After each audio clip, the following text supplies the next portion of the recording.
Part 1 کی شاندار کامیابی کے بعد اب پارٹ 2 آپ کی خدمت میں پیش ہے۔ اس میں نے آپ کو اسم یا مغنی اس کے پڑھنے کا طریقہ عرض کرنا ہے۔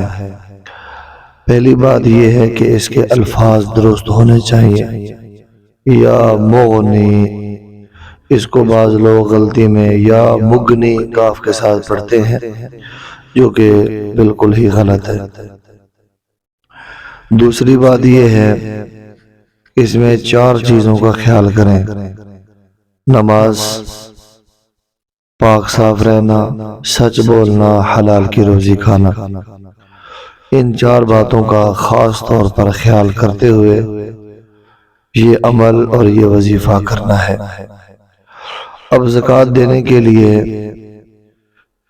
عشاء کی نماز کے بعد باوضو اول آخر 11 مرتبہ درود پاک پڑھ لیں، اور پھر 3125 مرتبہ یا مغنی یہ وظیفہ آپ نے کرنا ہے 40 دن تک، اور اس میں کسی قسم کا ناغہ نہیں کرنا۔ وقت کی پابندی کریں، جگہ کی بھی پابندی کریں، اور پابندی کے ساتھ یہ وظیفہ 40 دن مکمل کریں۔ آپ کا 1.25 لاکھ پورا ہو جائے گا۔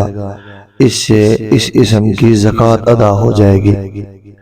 جب زکوٰۃ ادا ہو گئی، اب اس کے بعد ہمیشہ کے لیے اس کو جو پڑھنے کا معمول ہے وہ یہ ہے کہ اول آخر 3 مرتبہ درود پاک پڑھیں، درمیان میں صرف یا مغنی 11 مرتبہ پڑھنا ہے۔ تو اب اللہ تبارک و تعالیٰ کی طرف سے اس وظیفے کی برکات اتنی زیادہ انسان پر ظاہر ہوں گی کہ آپ کو یہ وظیفہ چھوڑنا پڑے گا۔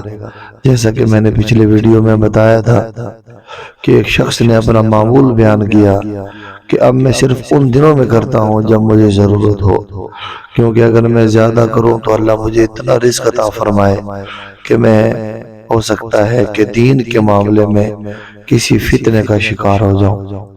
دعا کرتا ہوں اللہ مجھے آپ کو عمل کی توفیق نصیب فرمائے۔ چینل کو ضرور سبسکرائب کریں، بیل کا بٹن دبائیں۔ انشاءاللہ اسی وظیفے کو اور انداز سے جو پڑھنے کے مجرب طریقے ہیں وہ انشاءاللہ میں اگلی ویڈیو میں ضرور بتاؤں گا۔ السلام علیکم ورحمۃ اللہ وبرکاتہ۔